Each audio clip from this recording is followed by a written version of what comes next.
What's good, y'all? It's your boy Sean P. the Bluff God. Hey, I'm back at it again with another reaction stream. Okay. So today we will be reacting to a video that kind of piqued my interest. I thought it might be a little controversial, so I was like, you know what? Gotta react to that. Gotta react to that. I thought it was a theory that might have some head scratching. It even had my head scratching a little bit, even though I heard a theory a few years ago that actually kind of goes hand in hand with it. So I'm not as surprised when I seen this theory, right? And the theory is from YouTube content creator Ohara. We did a few of his videos before, so this is nothing new. And the title of this video is "We already know that Crocodile is Luffy's mother." Ooh. Now I heard some theories before now. And I heard some off the wall theories now. And this one, now knowing Ohara, he's really good at really uh explaining his theories. So I don't know where he's going with it, what he has to say. I didn't watch any of it, so I don't know. I don't know what the theory, the actual. It could be, the title of the video could be completely misleading, and it could just be leading to something different. I don't know, but I did hear a few theories before. I'm gonna get to that in a second, but let me first shout out Cube. He is in the chat. He is in the building. What is good, Cube? He says, Yosh. That sounds like I forget what that kid name from Hunter x Hunter is. The if you ever watch Hunter x Hunter, there was it was the Heaven's Arena arc. I think that's what it's called. Is when Gon and Killua goes to this arena so they could constantly compete, and they also trained. They was training with this one guy who already had a student, and this student would be like, "Yosh." It reminded me of that. You said saw it. I'd like to see your reaction to it. All right. Well, you're going to see my reaction there, brother. You're going to see the reaction. But Zetsu. I'm mad you know it. I'm mad you remember. It is Zetsu. Like, I do remember now that you said, like, Zetsu. Hey. So I see you. You're a cultured man. You're a cultured man as well, Cube. Know about the Hunter x Hunter references. But I think we talked about like different anime series that we both watch, and I think I remember you saying something about Hunter x Hunter. So yeah. But yeah, so okay, this theory is about Crocodile potentially being Luffy's mother. Now that's not that off from a theory that I heard a couple weeks, or not a couple weeks, a couple years ago. I can't remember exactly when it was, but it was a couple years ago, and I heard that Crocodile, right? Like, the theory was, I guess, Ivankov pretty much, because there was a scene. There was a scene in Impel Down. I think it was Impel Down when Crocodile said something, and Ivankov pretty much like said that kind of asserted that there was some secret about Crocodile that only Ivankov was really familiar with, right? And there was a theory I heard that the secret pretty much that Ivankov was lording over Crocodile's head was Crocodile used to actually be a woman, right? He used to be a woman.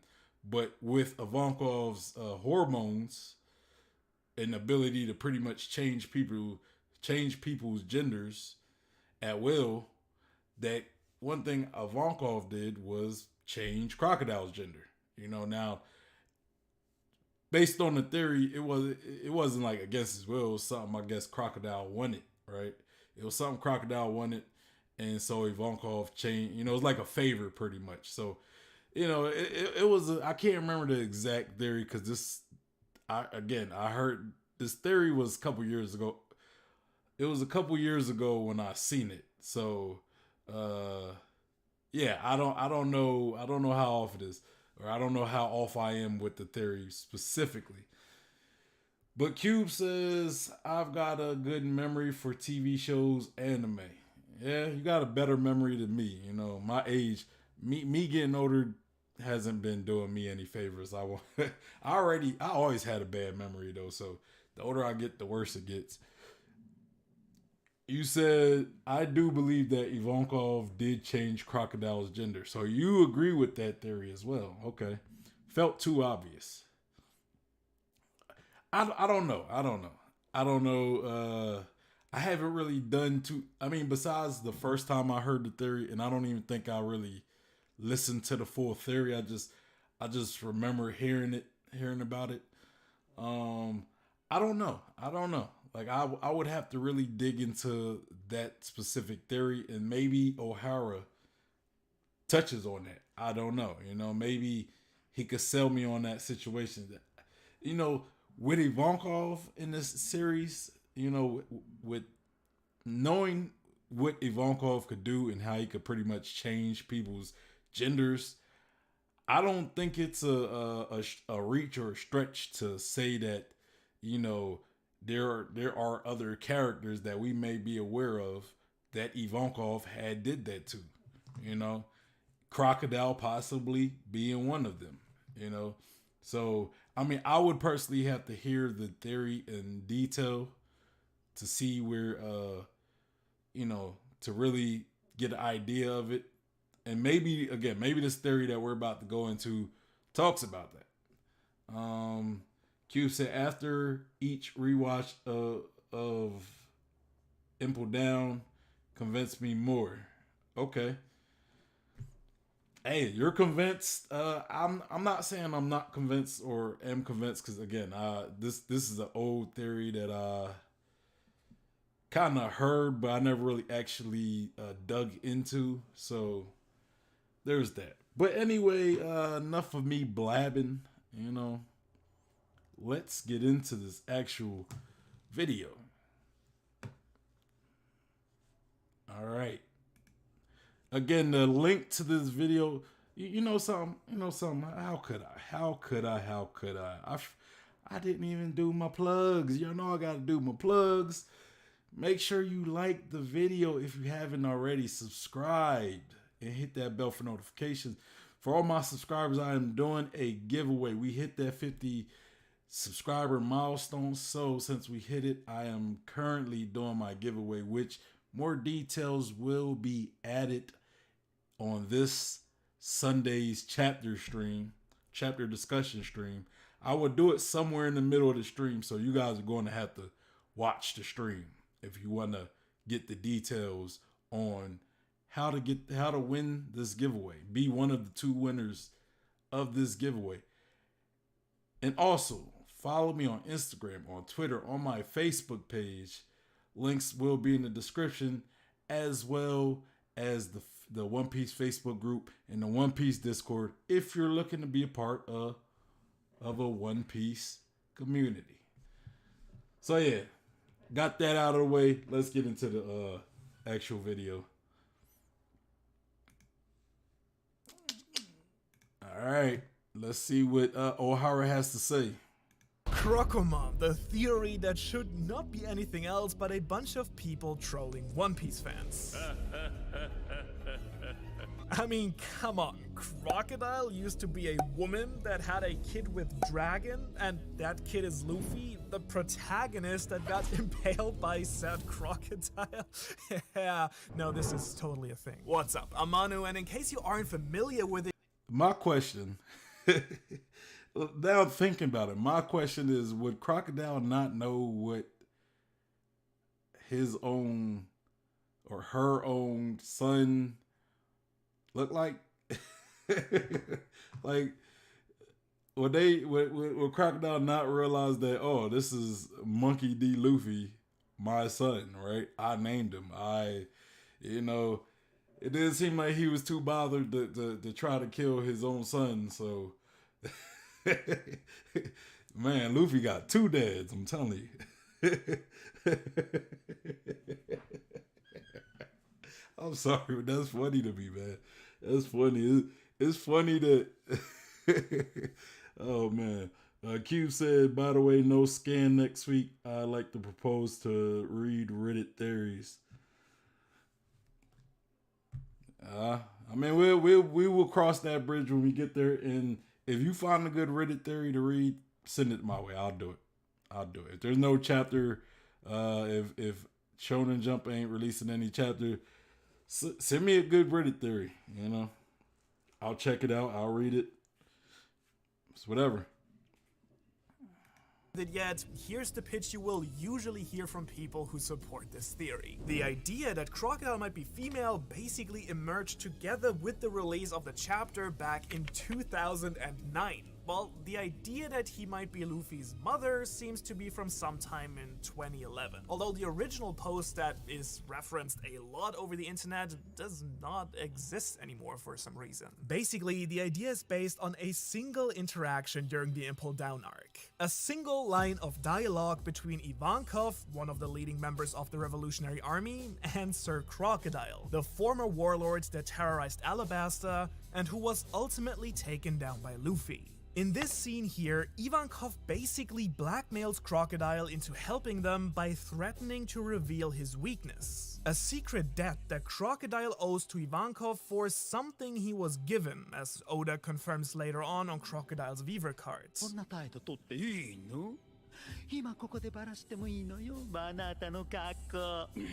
And since Ivankov's most unique power has been specifically shown to be changing people's bodies as far as switching genders, the theory is that Crocodile used to be a woman. Luffy's mom, to be precise, that then was turned into a man by Ivankov. And man, I'm just trying to wrap my head around it, man. Like the part that Crocodile could be previously a woman, that's not the part that's hard to wrap my head around. It's this idea that Crocodile was Luffy's mom. So now it's like Crocodile technically would be Luffy's other dad, right? So it's that part, because I feel as though, I mean, I guess you could look at it like this, like maybe Crocodile hasn't seen Luffy since he was pretty much a newborn, right? Like maybe that was the last time. So you know, she or he, whichever you want to say, you know, now it's a he, but back then it would be a she. So she wouldn't, or he would have never actually seen, he would never really know how Luffy looks, right? Like growing up, you know, like he wouldn't be able to say, okay, yeah, that's my son that I had, you know, because he like if let's say Crocodile didn't see Luffy since he was a newborn, but then, you know, you would look at it like Crocodile is familiar with Monkey D. Luffy, like who he is, the name, right? And seeing how most likely I would say Crocodile was there when Luffy was named, or just the fact that the name is Monkey D. Luffy, you would put two together and say, okay, that's Monkey D. Dragon's son, the man that I pretty much got impregnated by when I was a woman, you know. So that must be my son. Like it's hard for me. It's hard to wrap my head around. You know what I'm saying? Yeah, right. Like you said, it's the same with me.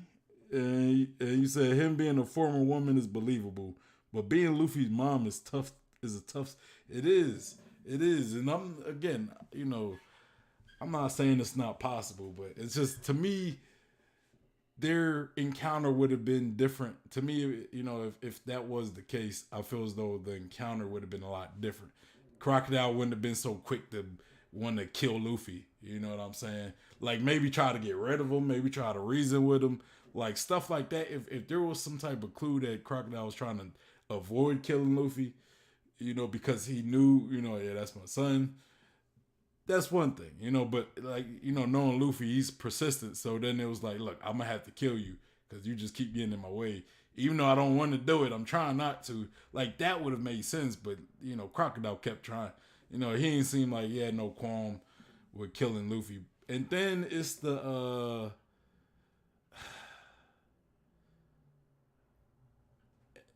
it's like I'm trying to get my point because this is kind of this whole video is just, or this theory is just, it's just a lot for me. You know, we gonna continue. We gonna continue.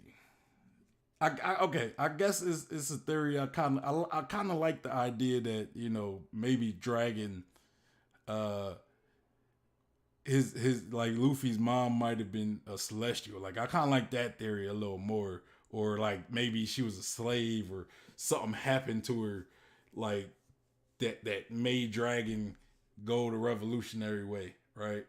And I don't think you know his wife turning into a man is something that kind of pushes that.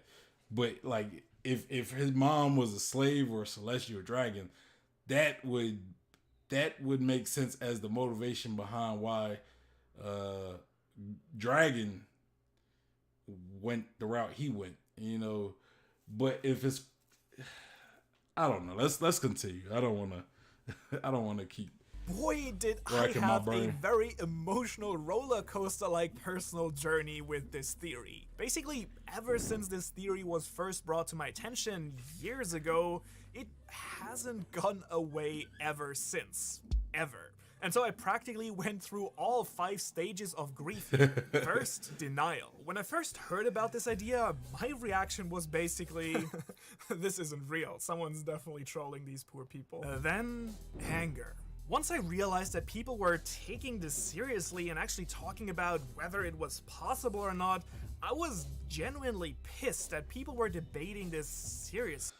Yeah, I think it's unnecessary for people to get angry at a theory just because you don't believe it. Like there's some outlandish theories I heard. I try not to get angry about it, but I get it. Sometimes you look at people and be like, you really believe this crap? When there were so many other great things to talk about with One Piece. For example, I don't know, how about this 30-minute ecstatic rambling session about where the One Piece is? Stage 3, bargaining. This is when I basically started to try and debate people who believed in this theory and try to explain to them why it was a stupid idea and why they were wrong. So wrong. I guess I don't have to tell you that those attempts mostly failed. So I entered stage 4, depression. That was actually quite recently. I just didn't want to talk about the Crocomom theory anymore at all.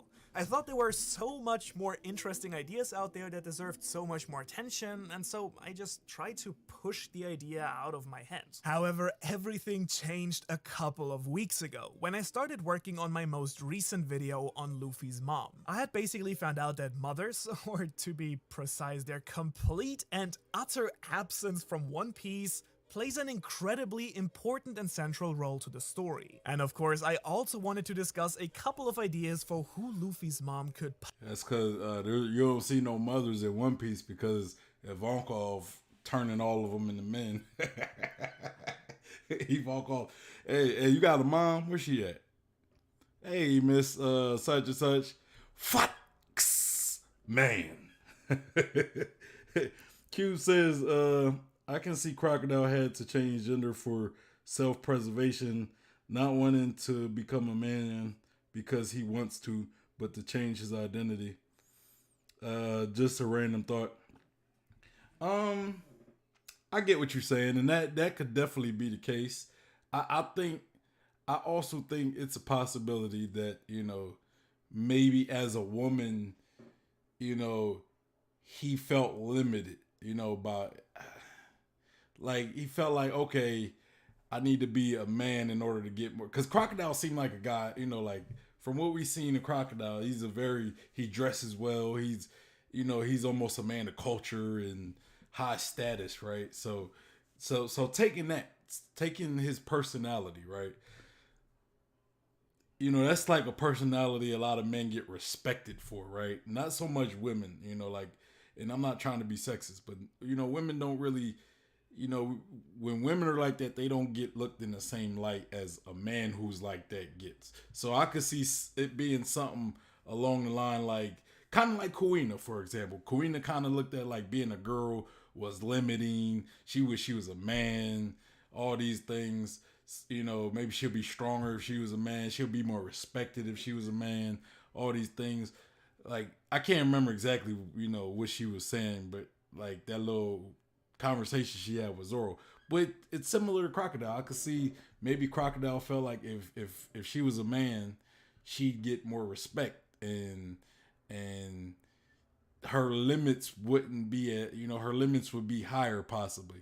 So that could be that motivation of why she wanted to be a man. Or it could be like you said, and maybe she had, you know, it was like had to save herself, you know, change her identity in order to get away from some stuff. I could see that being the case, but I could see either situation being the case, you know, and a lot of it just is with Crocodile's character, you know, like that real upscale, cocky, cultured, you know, gentlemanly character, right?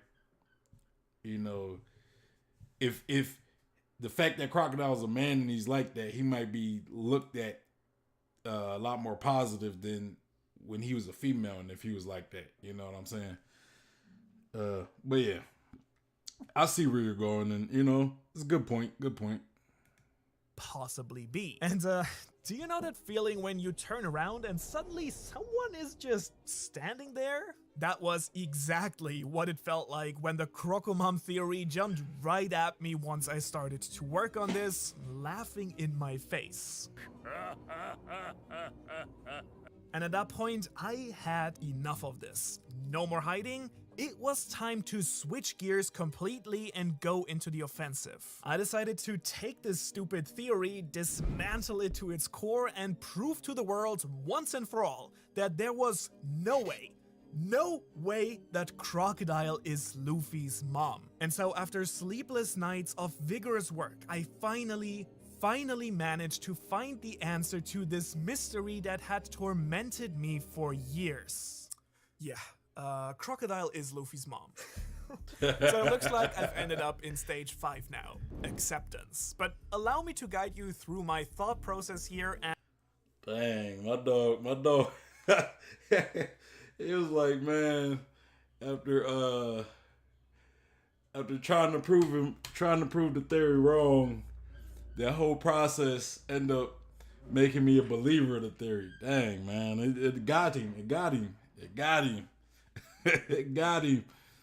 And what I actually found. Because, as it turns out, there is a lot more evidence in the story to support this theory than I originally could have ever anticipated. I'm really curious and not sure if the person who first came up with this idea had difficulties expressing how good his theory actually was, or if it was just a super stupid idea that then turned out to have a lot more depth to it by sheer accident. To be honest, a lot of the follow-up theories for Crocomom have been pretty damn bad. However, I have distilled the best parts of everything I could find and then added in my own thoughts to this as well. And so to begin with, I want to start with the idea that Crocodile is a woman and then move on to him being Luffy's mom, because— And you know something?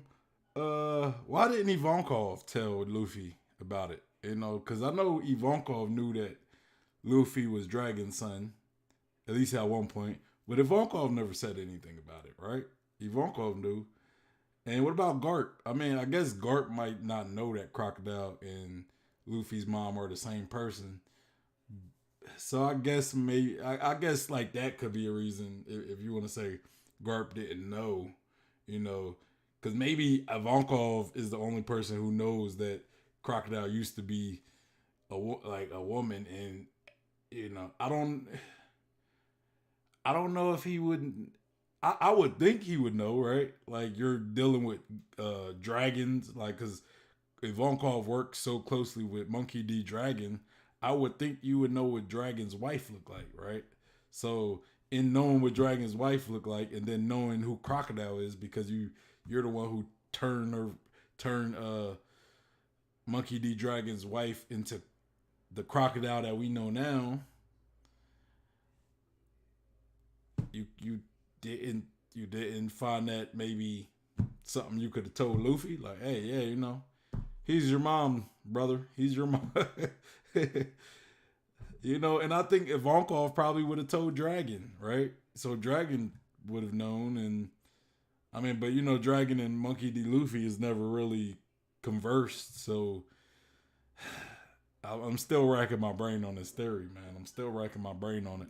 Because, let's be real, those two are very different levels of crazy that apparently I'm now a part of. Oh, and also, please, just ignore my use of pronouns in this video, please. I'll really try my best, but it's probably gonna be a mess. Croco boy. We've already talked about the most fundamental thing to this entire theory. With Ivankov, there is actually a power in One Piece that is able to change genders, which is how the entire theory started in the first place.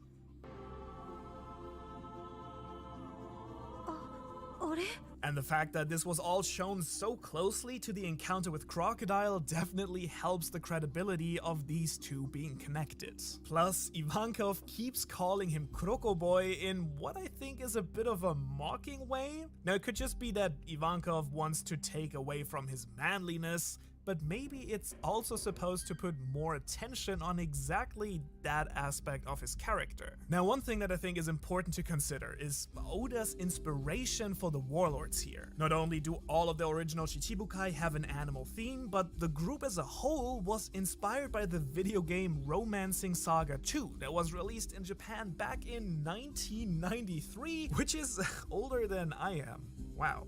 And each of the warlords shares the characteristics with one of the heroes of this game. For example, there's Rock Bouquet, I think is how you pronounce that, the only female of the 7 who controls all the men in the jungle villages with her charm, which then of course became Boa Hancock.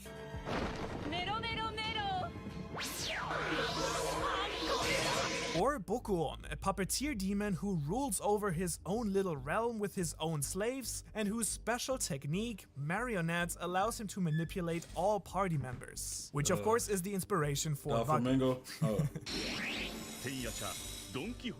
Yeah, I would have thought that would have been Doflamingo, the whole manipulating part.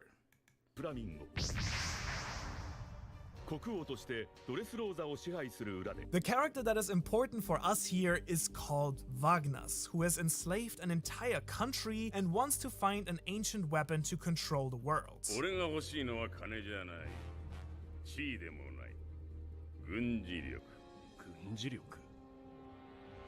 Now, what is really interesting about Wagnas is that while he is male, everything about him looks and feels female. Now, the fastest way to disprove the idea that Crocodile is female would be by looking at his past, clearly showing him to be a guy. And we actually do have 2 instances of Crocodile before the current timeline. One of them is this sketch made by Oda of all the warlords as children, in case you... But I'm not gonna lie, right there, if you look right there, let me get a full body. Crocodile do look a little womanish. Like he look like he could be a tomboy, right? He look like he could be like a little girl, but a tomboy. So, I mean, yeah, he does look like a boy, but he does look like a feminine. Like he does look pretty feminine. Like he could be a more of a tomboy, right? So, again, it doesn't.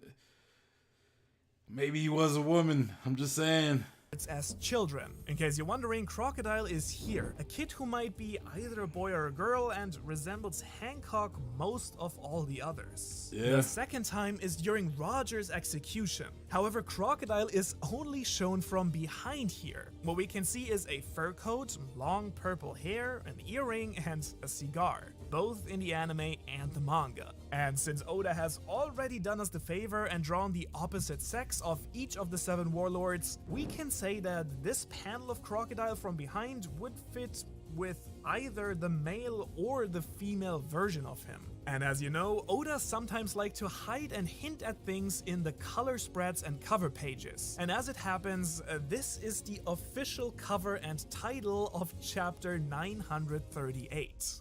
Now, one thing I know will stand out to you by now, because it definitely did to me, is that everything surrounding Crocodile is weirdly connected to gender ideas. All the code names of his agents are Mr. and Mrs. His name isn't just Desert King Crocodile, no, it's Sir. Desert King Sir Crocodile. Sir Crocodile. Like Oda going. Oh yeah, in case you haven't realized, that this man is really manly, by the way. No, really, he's a Sir and a Mr. Zero, Crocoboy. I was actually considering calling him Sir Testosterone. That's how manly he is. And then there was the introduction of Mr. 2 Bonclay. One of my favorite characters, by the way. I feel like that dude actually deserves an entire video of his own. Bonclay, the legend. The legend, the myth, and the man, the Okama man. Bonclay. Let's give a moment of silence for the great Bonclay, since he's still in Impel Down and Luffy had to pretty much leave him.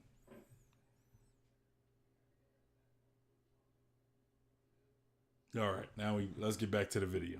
We gotta show some respects to the great Bonclay, man. He's like he's one of the homies, man. He might as well be part of the crew. He's like one of the crewmates without being actually officially part of the crew.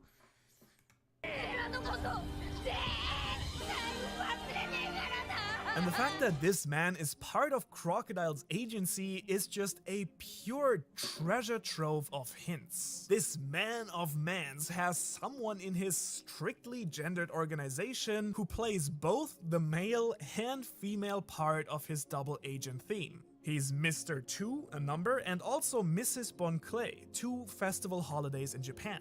Not only is Bonclay the first of the discriminated Okama introduced in the story that Crocodile seems to tolerate and integrate just fine into his plans, but he also has the ability to change faces from man to woman to man, becoming someone completely different every time.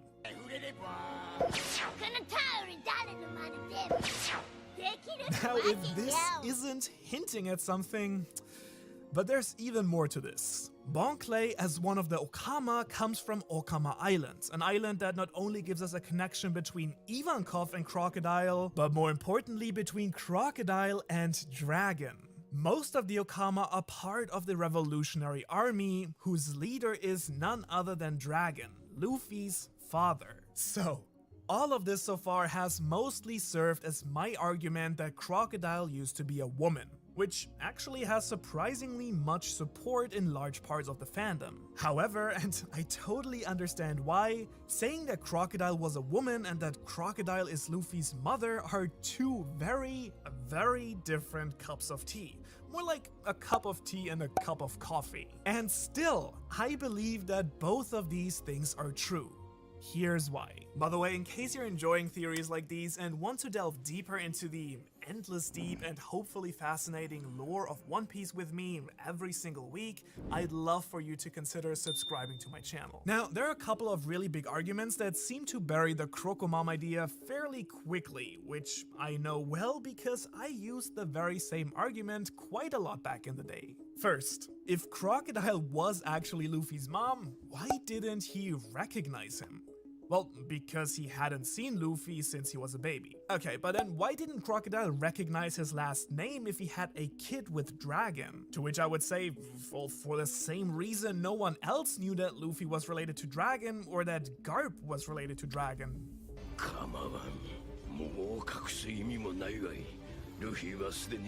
But I get it, I do, but it's like they still share the same family name. Like if you okay, all right. If let's say you was if you the mother of Luffy, right? You're with this man Monkey D. Dragon, right? You probably know his name. You probably know his name is Monkey D. Dragon. So that means when you hear of who Garp is, Monkey D. Garp, you probably could put two and two together and say they might be related. So when you hear Monkey D. Luffy come along, you might put two and two together and say they might be related. Like, I would like Crocodile didn't think to ask like, hey, are you related to Monkey D. Dragon? And then Luffy probably at that point would have said no because he didn't know who Dragon was until in his lobby when Garp came in his lobby and pretty much spilled the beans. or not in his lobby, Water 7, in Water 7. But that arc, it was just the end of it, right? So I would have think, maybe Crocodile would have been able to put two and two together. That being his, the fact that one, you're literally with a man named Monkey D. Dragon. You have a relationship. I don't know how close they were, if they were married or not, but you literally had a child with this man, and you probably helped name the child, right? You helped name the child, or you was at least there when it was named, if you didn't give the child the name itself. So seeing this kid that you haven't seen since he was a baby, you probably would have been like, your name's Monkey D. Luffy. That's heavily related to the man I used to be with, Monkey D. Dragon, also being the same name that I gave you myself, or that me and Monkey D. Dragon gave you ourselves. You know what I'm saying?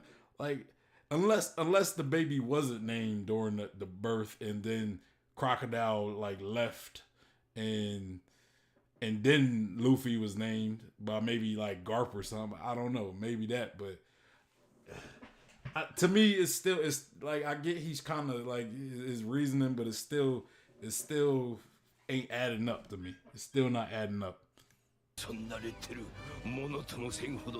Dragon simply never shared his last name until it was revealed publicly during the war.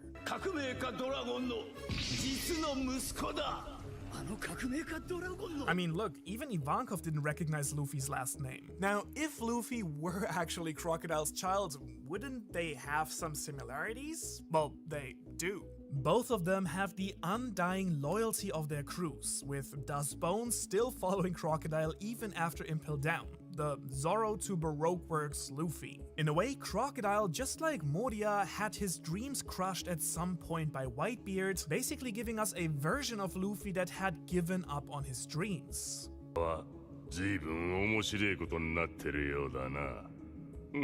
Which is then accentuated by how he constantly lectures Luffy during their first two encounters, basically like a parent. Plus, we have this Mafia special here where Luffy literally looks like Crocodile. And there's also this great comic of Luffy turning into Crocodile, though admittedly I don't think that's canon, I think that's just fan art, but still. So at least now we know that Crocodile did not know that Luffy was Dragon's child, and so he has an excuse for impaling and mortally wounding his potential kid. I still don't buy it. I'm sorry.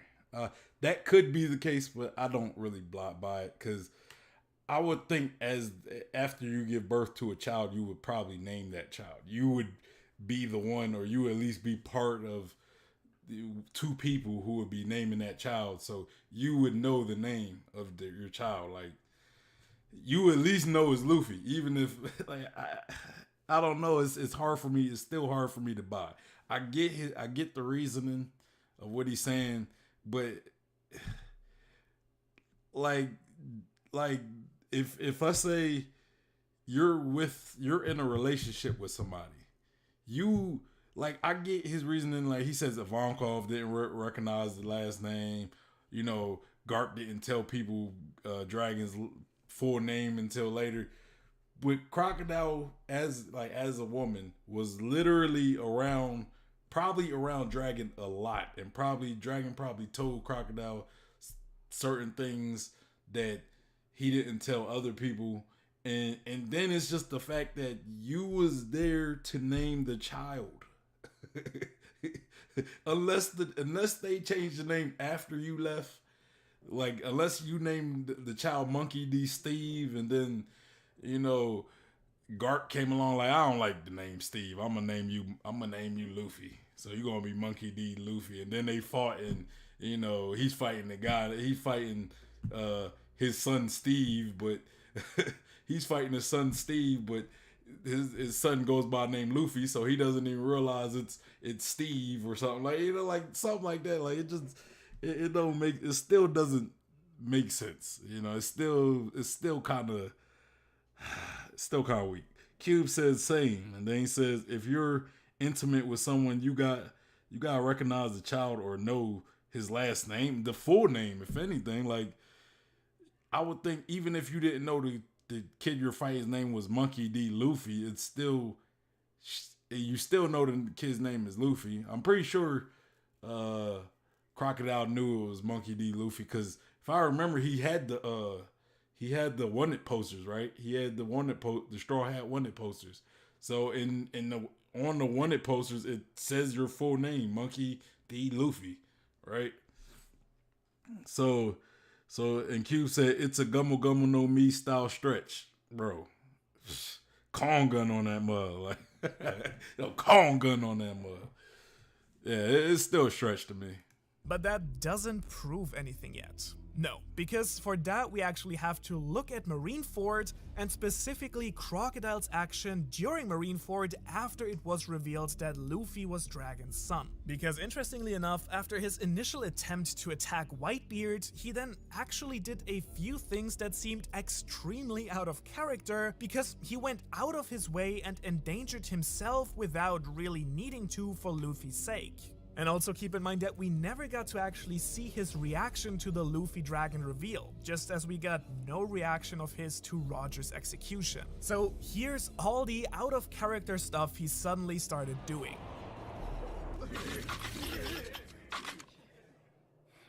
Number 1, he stopped Ace's execution with the excuse that he didn't want Sengoku to have the pleasure of victory, which, if you ask me, is a big pile of poop as an argument. Now, some people will tell you it's because Luffy inspired him like Luffy does with many others, but what exactly has Luffy done in Marineford he didn't do in Impel Down, or even back in Alabasta?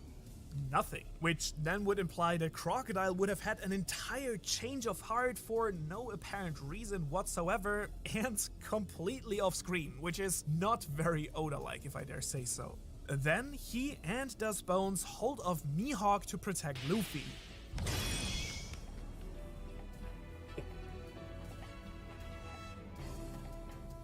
So, just so you understand, suddenly Crocodile orders his only remaining loyal man to protect the life of the person that ruined his life and his plans and put him in prison?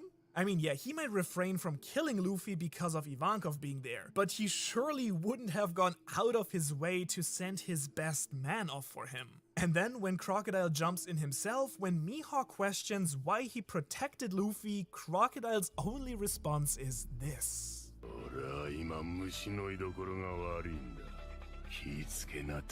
Again, why should he suddenly be in a bad mood? Well, maybe because he just found out he once stabbed his own child in the gut and left him to die? But if those weren't weird enough yet, he does the unthinkable and faces off with Akainu, probably the strongest person in the entire war.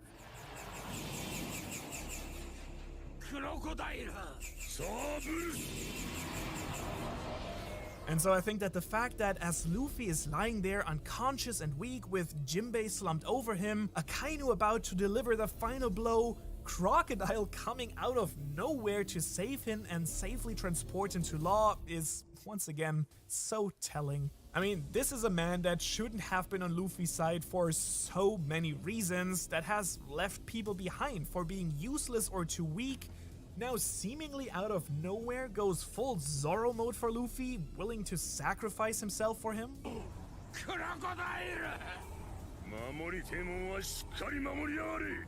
There were plenty of other characters that could have essentially done the same exact thing, but Oda chose to have Crocodile do it. Who then has this epic shot here as well, standing side by side with all of Whitebeard's commanders, his sworn enemies, just like a protective mother that would sacrifice anything for her child, because Crocodile now knows that Luffy is his son. Mothers in One Piece play an incredibly important role, and there are also a few other possibilities for who Luffy's mom might be. Make sure to check out that video.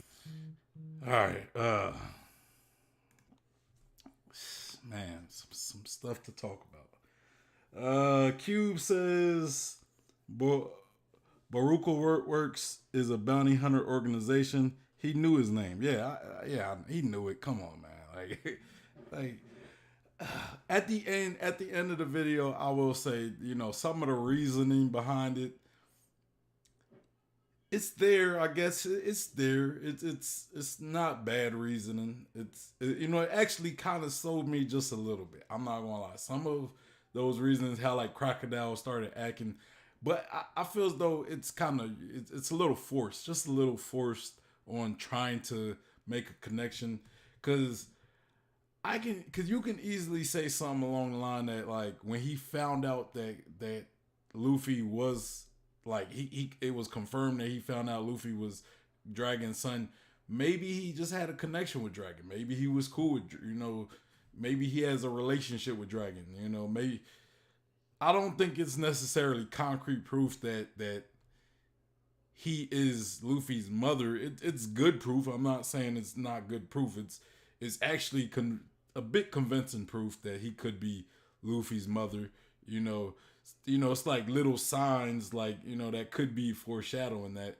But it also could just be saying, like, maybe he owed Dragon something. Maybe him and Dragon were cool at one point, so he might have a respect for Monkey D. Dragon. So confirming and learning that it is indeed Dragon's son, maybe, it was like, what, I respect and I like Dragon, so yeah, I'm a protect the son. It could be something along the line, but again, they could be legit clues to say that he is indeed Luffy's son. I don't know. You said, I believe Crocodile was a woman, but wasn't sold about him being Luffy's mom. Yeah, I'm still not sold that he's Luffy's mom. Him being a woman, I'm not saying I'm like 100% sold on, but I do believe, like, I do kind of, like, because I do remember seeing that theory long ago. So I do think there is some basis to that theory. I think that could potentially be the case. Him being Luffy's mom now, it's still, to me, it's still a bit of a stretch. But, some of the points he made were actually pretty good. Like, they had me think, like, I can't, like, when he was talking about why would Crocodile fight Akainu and Luffy and all, or Mihawk when he didn't have to. Those are legit good questions. Those are great points. Why would he sacrifice himself for Luffy when Luffy was the one who pretty much ruined his plan and everything? Why? Especially that all of that stuff happening after it was pretty much announced that Dragon is Luffy's father, right? You said, but maybe he's got a past with the Revolutionary Army or Dragon, since he knows Ivankov. Exactly. Like, I do believe, I think his theory, the only thing it really proved for me, like, more certainly proved that there was a connection between Crocodile and Dragon. That's all. Like, all those examples he used, that's what that told me more so, that there is definitely some type of connection, some familiarity. I can never say that name. I can't never say that word because my nose is always stuffy. So some words are a little hard for me to say. But yeah, there's some connection between Dragon and Crocodile. You said, could explain how Crocodile knew about Pluton. Dragon can be the reason. Yeah, like maybe he was trying to find Pluton for Dragon or something, right? Like maybe Crocodile, when he was a woman, maybe he had a crush on Dragon, so when he learned that Dragon had a kid, that crush came. I mean, he just because he's a man don't mean he can't still have that crush on Dragon. You know what I'm saying? Just because he's a man now, right? Like, but or maybe it was like he idolized Dragon, right? Like maybe he idolized Dragon and wanted to be similar to him. And the first step to that was becoming a man. Because let's be serious, right? If Ivankov met, let's say Ivankov met Yamato. Yamato wants to be Odin, so the fact that Yamato looks up to Odin, Yamato might be willing to do that hormonal thing and actually physically turn into a man, right? So maybe Crocodile, idolized Dragon, and in this idolization, he wanted to become a man, like he wanted to be like Dragon in many ways, and then he also wanted to get Pluton for Dragon, right? Like that could be the case, you know. But Cube says Dragon can be the reason, uh, or Doctor or Crocodile, or you said or it looked like a D for a second. You said or Dragon or Crocodile taught Dragon. Yeah, like maybe Crocodile raised Dragon or something. Like maybe. Here's a funny theory I'm gonna say. Maybe Crocodile is really Dragon's mom.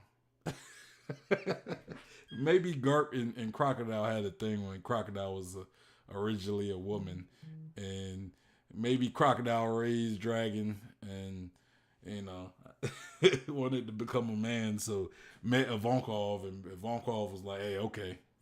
Even though Crocodile don't seem that old to have something with Garp, this conversation just seems a little weird for me.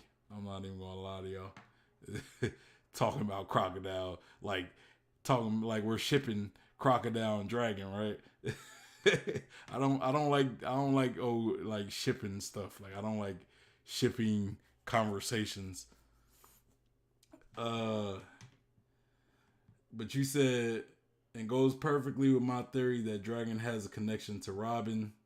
Well, yeah, there is a connection with Dragon and Robin. Robin was part of the Revolutionary Army for a period, Unless you just mean something even deeper, I mean, that could be the case too, but, because I think there might be a reason why Kuma sent Robin where he sent her to, where was it? Tequila Wolf or whatever, to that, where they was building that bridge. Maybe he knew that the revolutionaries was going to, maybe he knew that,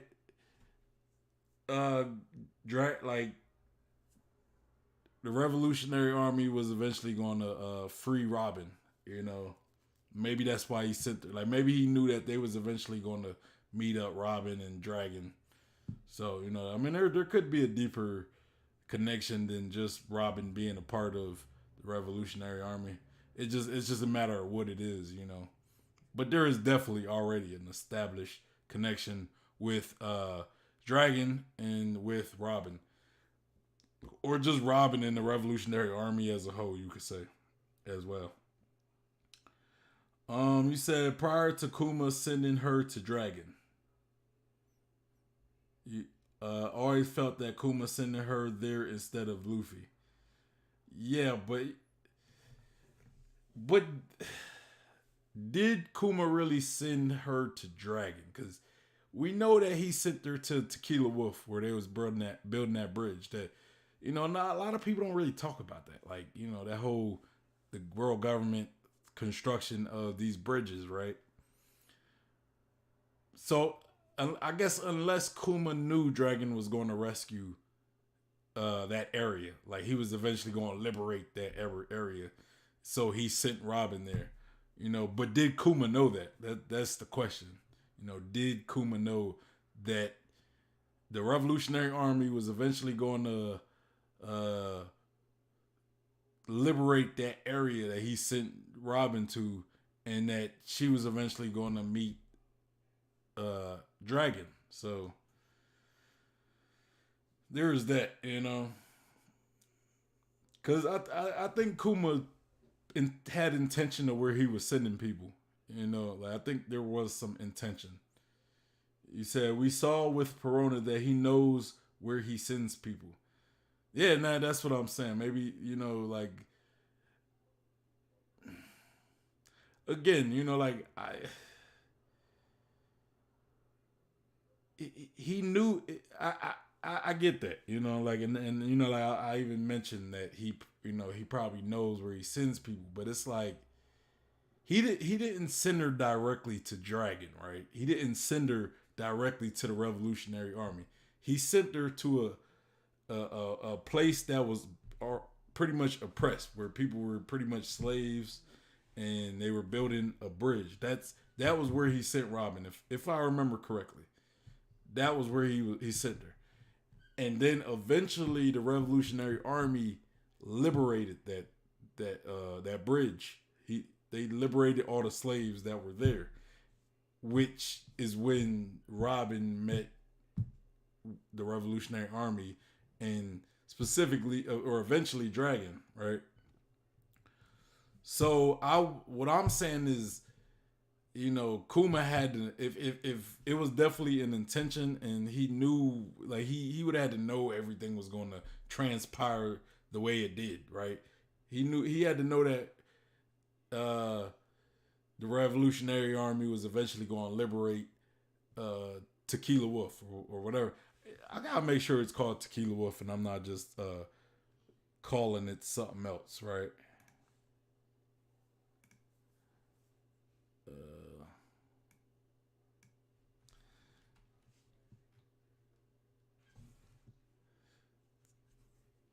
Tequila Wolf.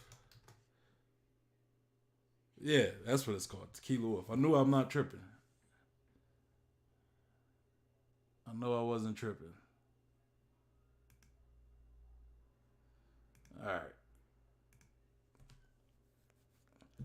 right. Cube said, so I believe he intentionally sent Robin to the RA.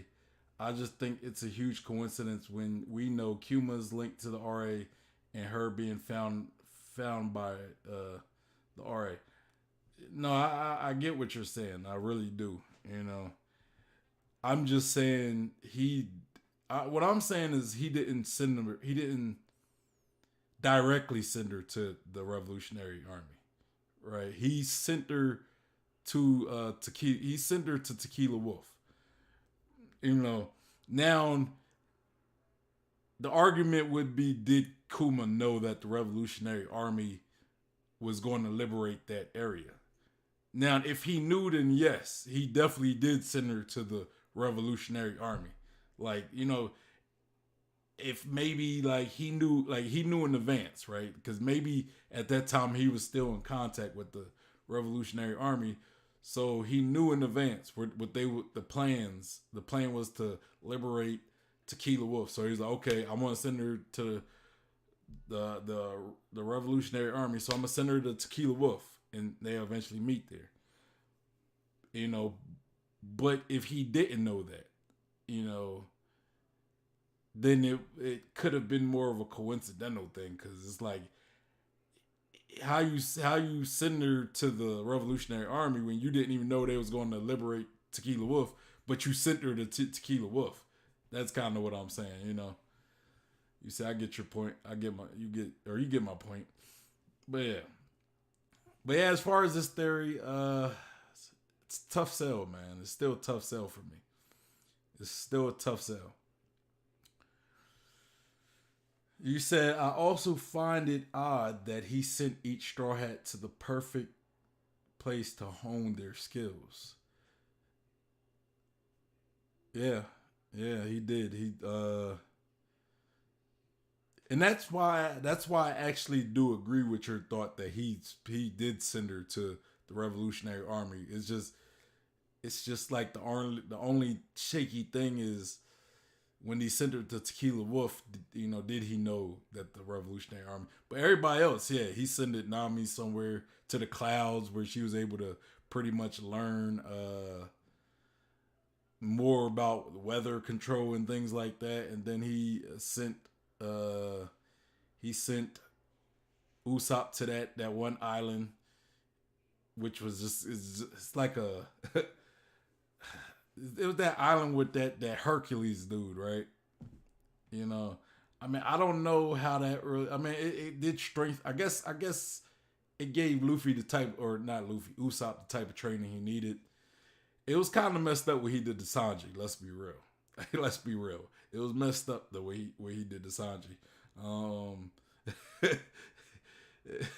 Like, I think I don't even know what to say about why he would choose Sanji. Like, he could have sent Sanji somewhere else to train. But it ultimately worked out for Sanji. Everybody else, yeah, you know, everybody else, yeah. Um, you said it feels like someone is secretly keeping an eye on them.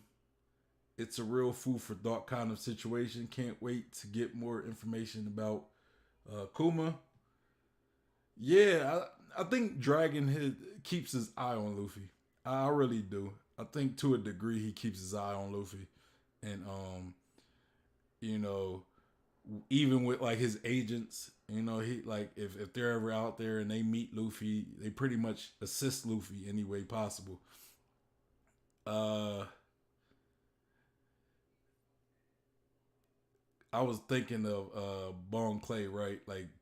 Like would Bonclay work in the Revolutionary Army or something? Like I don't know, man. I don't know.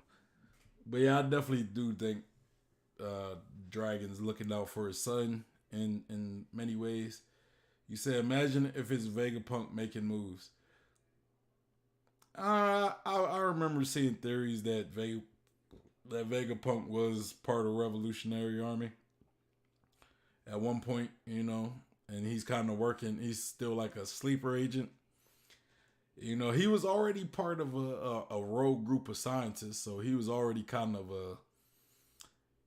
I don't know if they were necessarily criminals because they call them rogues. When you think of a rogue group, you think of like a criminal type group or a group that works outside of the law, right?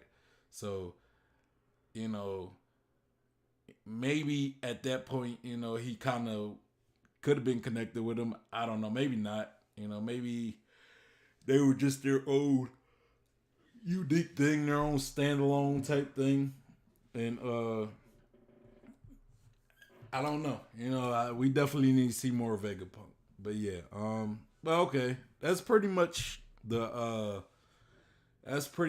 all I got for this stream. Guys, interesting theory, still kind of racking my brain honestly. Um you guys let me know what you think. Do you guys think that Crocodile is motorcycles? But do you guys think Crocodile is Luffy's mom? Do you even think that Crocodile was a woman at one point, that Ivankov changed Crocodile's gender? Let me know in the comment section. Let me know what you guys think. Was it a good theory? Did you feel like how Ohara felt, where it was like, oh my goodness, this theory is ridiculous? I mean, I'm a little like, I still kind of think it's a stretch, I still believe it's a stretch. As far as Crocodile being a woman, I don't think that's a stretch. I think, there's a possibility, But yeah, so that's all I got. It's your boy Sean Peter Bluff God. Hey! And make sure you show your boy some love and hit that like button, as well as subscribe and hit the bell for notifications. Y'all, it's a good time to subscribe to the channel. I'm going to be doing the giveaway. Right, we already hit the 50 subscriber milestone, but it's still not too late for you to get a part of this giveaway that I'm doing. All you have to do is subscribe and tune in to this Sunday stream, where I will be giving the details of the giveaway somewhere in the middle of that stream. I'm not going to give it in the beginning. I'm not giving it at the end. It's going to be somewhere in the middle of that stream that I'm gonna give you guys the details. So that's this Sunday, the chapter stream, which 4 p.m. Central Time. That's like 5 p.m. Eastern Standard Time. That's usually when I do the chapter streams on Sundays, or just Sunday streams in general, even if we don't have a chapter. So y'all make sure y'all are subscribed and y'all tune in to that stream, as well as follow me on my Instagram, on my Twitter, on my Facebook page. And if you're looking for a One Piece community to be a part of, we have the One Piece Discord, the One Piece Facebook group. All of these will be linked in the description, as well as the original video to that we just reacted to. So make sure y'all go give Ohara a like and go subscribe and go check out his other content. What else did I have to say? If you want me, if there's any videos that you want me to react to, reach out to me. You could send the videos to me on the Discord. You could send them through the Facebook group. You just tag me in the Facebook group if you want me to send it there. Like you could post the video and then tag me in it. Say, maybe in the comment section or something. As well as you could send it. You could send it to me on my Instagram, on my Twitter, wherever. Just Discord is probably gonna be the best place, and then maybe like the Facebook group, and then maybe Twitter as well. But yeah, that's all I got. Anyway, y'all have a good evening. We will be doing a stream tomorrow as well. I don't know what video we will be reacting to just yet. Unless somebody send me something, then sure, I'll react to it. I'm thinking of that other Ohara video, the mobs of One Piece. I'm thinking I might do something with that one, possibly. Now, I kind of don't want to react to 2 Ohara videos consecutively, so I might not. I try to switch it up, right? I try to switch it up. What YouTuber or content creator I react to. So yeah. Anyway, y'all have a good evening. I'm out.